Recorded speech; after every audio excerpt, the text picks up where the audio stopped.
Welcome, everybody, to the Locked On Pirates podcast. And we have a special Sunday edition of the Locked On Pirates podcast coming at you today on Sunday, September 25th.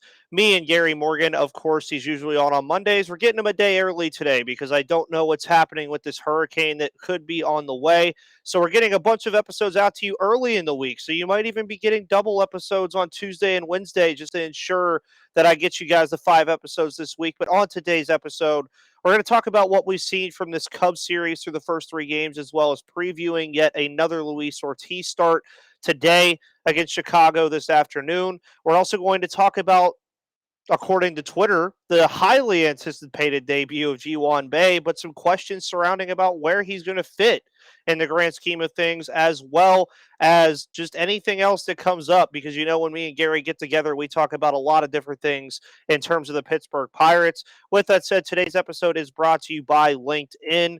Tomorrow's episode will also be brought to you by LinkedIn, but more on them later. And let's get into today's episode.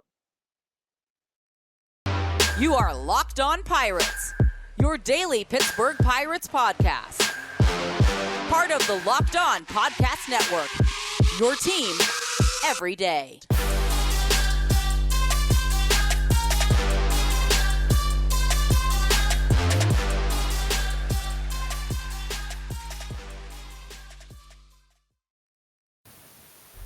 And welcome back, everybody, to the Locked On Pirates podcast. Of course, my name is Ethan Smith, your host who does the most. That is Gary Morgan, the host of the Pirates Fan Forum. And I like to call him the CEO of the Bucks in the Basement and also the CEO of Rational Thinking of the Pittsburgh Pirates. I know it's very hard to think rationally about this team sometimes, but we're in what I would like to call almost the final week. We have, I believe, 10 games remaining, including today, if I do my math right, because there's a 3-game series against the Reds and then 6 more against the St. Louis Cardinals to wrap up this season that has just been absolutely awesome. And that's where I like to thank Gary for being on every Monday or whatever days we've had this year, because I remember you were the jet setter at one point earlier this year. So we had you in all different kind of cities doing all kind of different things. But to get right into it, this Cubs series, a lot of people, the first 2 games of the series, took a look at the numerical side of things and said the Pirates lost. I looked at a lot of different other things, but I want to get your take on what you've seen so far through these first 3 games from this series, excluding the score. I mean, the score matters in some sense, as we talked about last week. It would be nice for this team to improve numerically by record, but at this point, really, it's what we want to see in spring in 2023. Who do we want to see? So what are your thoughts from what you've seen through these first 3 games? Through the first 3 games, I think what you can really get out of it is that there are certain starting options that I think are working their way towards the back of the list. The bullpen being this injured and used up, you're not going to win a lot of games. So I kind of take away and look at the offense, and really liked where Brian Reynolds has gotten his game too.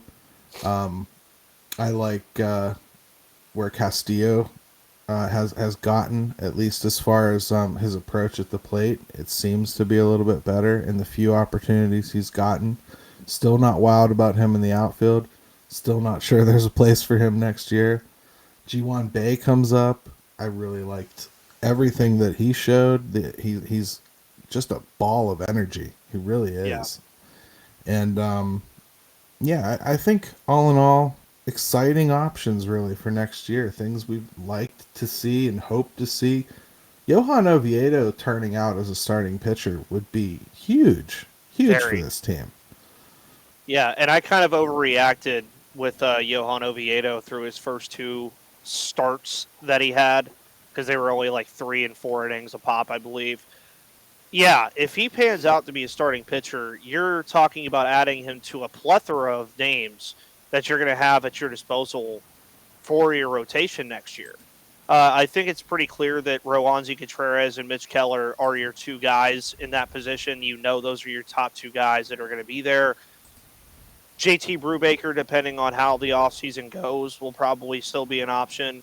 But I do think people would hesitate to want to see guys like Zach Thompson, and Bryce Wilson and a lot of these other guys. But as you mentioned, the options that are going to be available, if Oviedo pans out to be a starter and Luis Ortiz, who we're going to see today, continues to play well, they add to a list that includes guys like Cody Bolton, Quinn Priester, a lot of the other guys that are going to be probably available through some part of 2023 that I name usually, but could end up being relief arms. The Pirates are at the stage of the rebuild, Gary, I think, where now it's not just go out and spend money in free agency willy-nilly like everybody wants. I think they have a good amount of options to where they can go into spring and actually, again, have a lot of positional battles in spring. I know last year we talked about it, and I I think it's think going they to be fun. absolutely have to. There's Yeah, going to be positional battles, and there's going to be guys that you want to see more of that will not make this team. It's just that simple. We talk about improvement all the time. You know, you constantly talk about improvement, and a fan, for the most part, is not going to see improvement when you have 100 losses. You have the same amount of losses as you did last year. Nobody's going to see that as improvement. I'd ask you more to kind of look at the roster options back in spring of 2022 versus the roster options you're going to have in the spring of 2023. Just in the starting rotation alone, you named a bunch of them. Mitch Keller, JT Brubaker, Roansy Contreras. Those three are a lock. Those three will be in the starting rotation. hmm And I know some of you are down on JT Brubaker.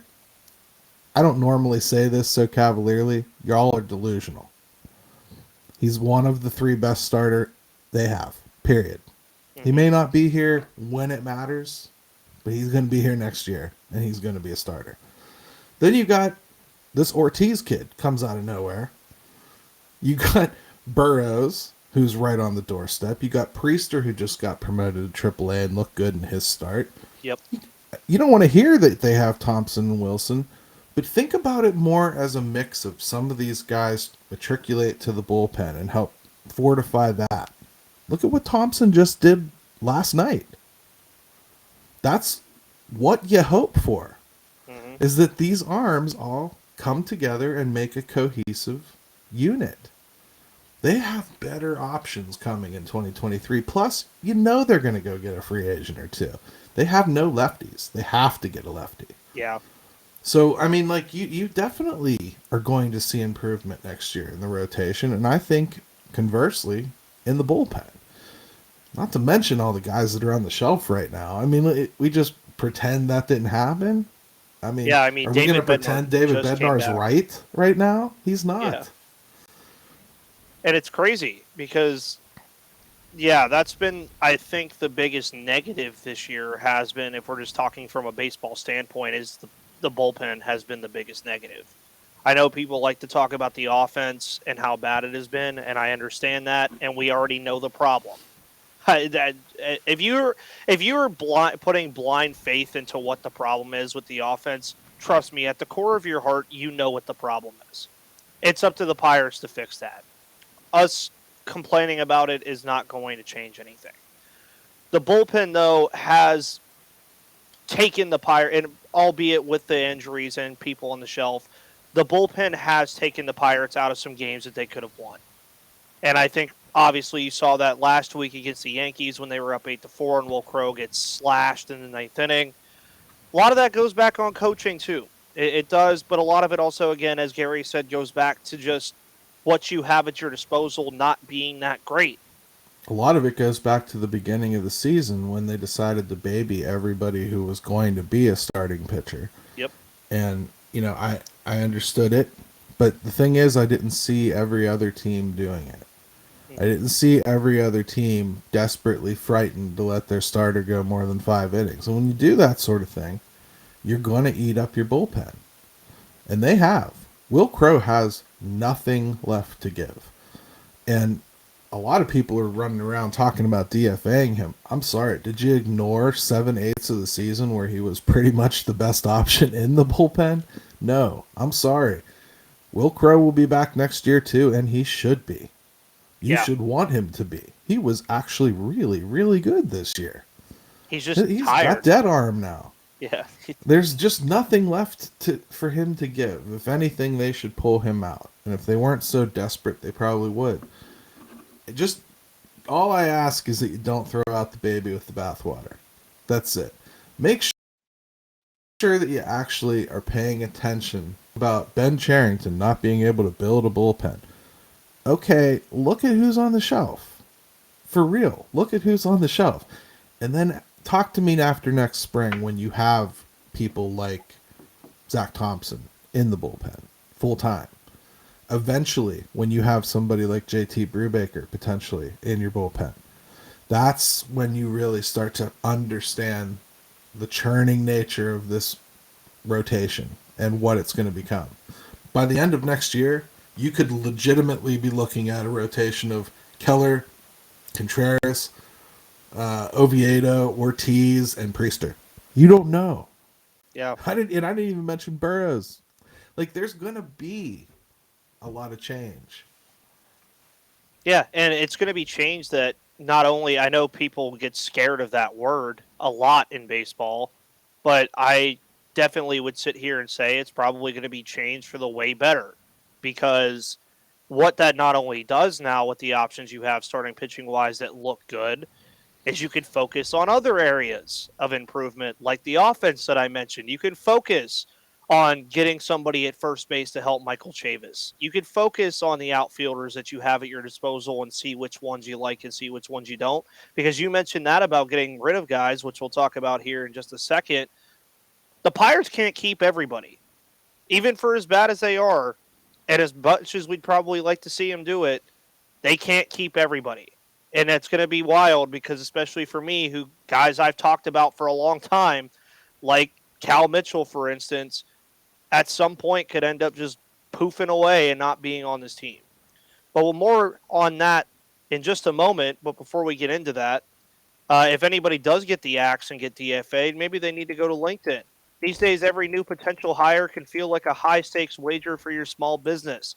You want to be 100% certain that you have access to the best qualified candidates available. That's why you have to check out LinkedIn Jobs. LinkedIn Jobs helps you find the right people for your team faster and for free.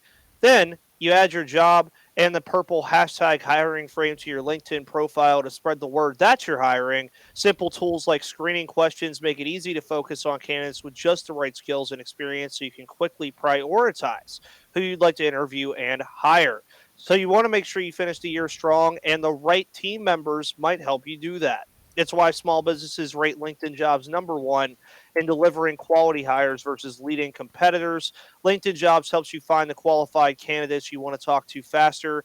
Post your job for free at linkedin.com/lockedonmlb.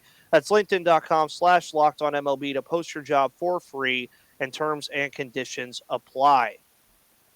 So we get the one more game this afternoon against Chicago, which, if you're in Pittsburgh, what else you got to watch? Steelers aren't playing today. I mean, maybe go watch some actual offense happen. They might actually have a tough time getting this one in. It's going to rain pretty much off and on all day, so Oh, we'll wonderful. see. I would. That'd be interesting to consider. That would that end up just being a game that they just don't make up? They'd play 161 this year, pretty much, yeah. Oh, cool. Well, better for the not losing 100 games chances. You just don't play one. There I you don't go. know, man. We got Ortiz going. Yeah, I know. I kind of want to see. I kind of want to see him. And Right. Luis Ortiz, I think, is funny because if everybody remembers the rave reviews about Mitch Keller this offseason, were he's throwing 100 miles per hour in bullpen sessions, and he has better command on his fastball and stuff like that. And then Mitch Keller comes out and completely shuts all that down and starts using a sinker and actually doing really well without throwing 100 miles per hour. But then Luis Ortiz just comes out of literally nowhere, in my opinion. I never mentioned him really that much on this pod too often. And he's doing what Mitch Keller was doing in the offseason in games. Like, he's throwing 100.2, 100.5, 100.1, 100.3. Not only is he doing that, he's also doing it well. He's like not just throwing it in there as hard as he can and hoping it ends up where he wants it to be. I've liked his command on hhis fastball. And that's why I want to see him today against the lineup in the Cubs that I think he could do well against for the I've most liked part. it too.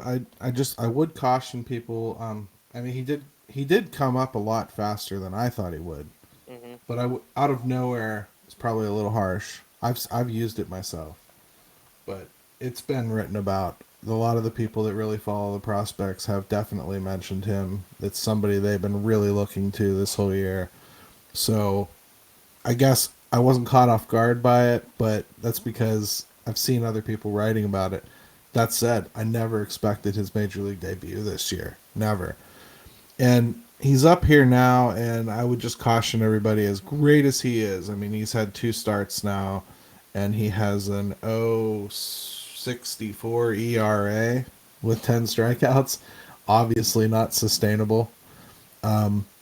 I would just caution everybody that control has been an issue for him. So Hmm. while what you've seen so far in the majors has been excellent, it's still in there a little bit.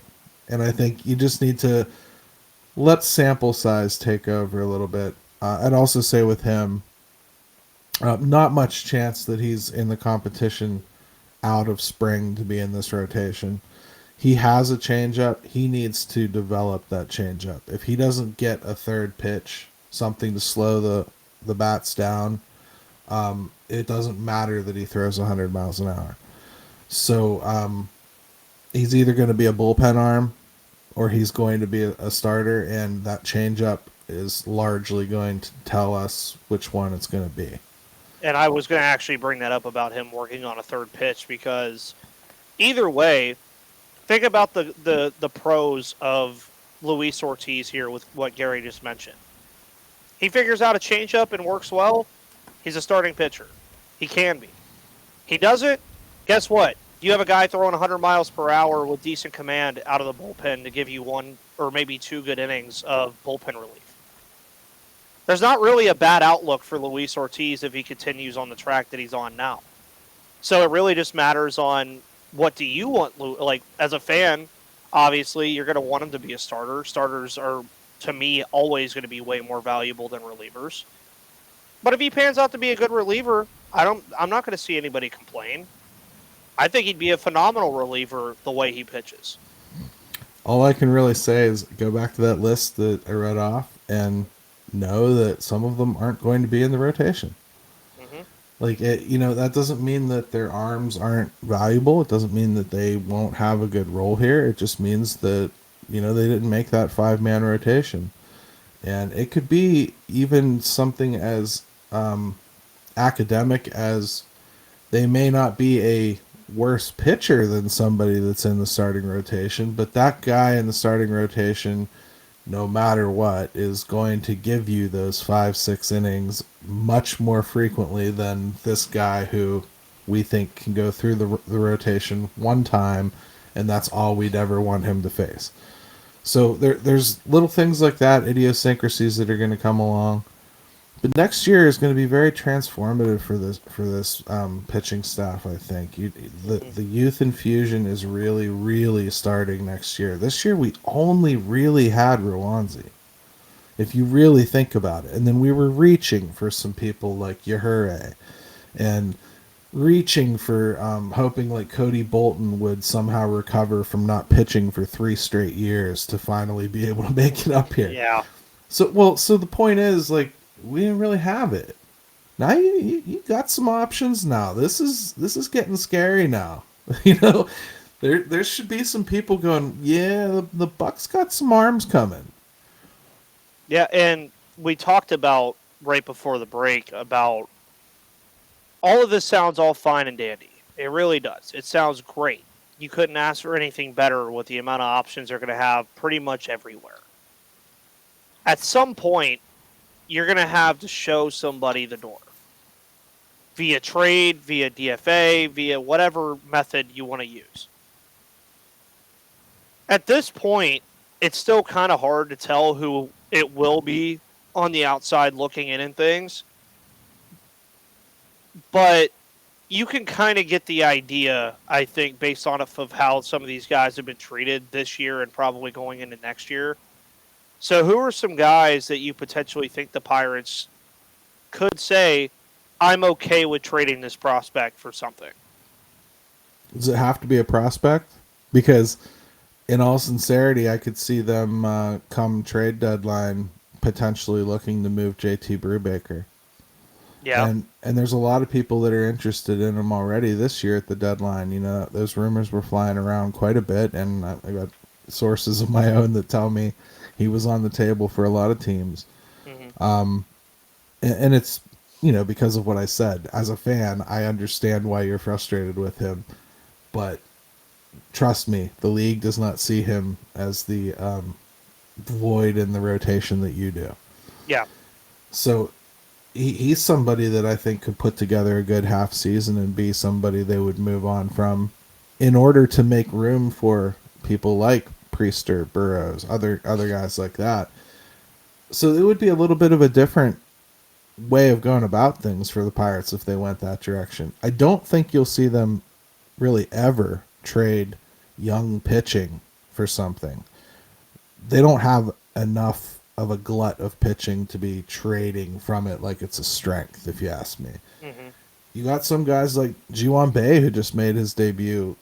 You know, where does he really play? When Brian Hayes is healthy, are you going to pull Castro out of the lineup?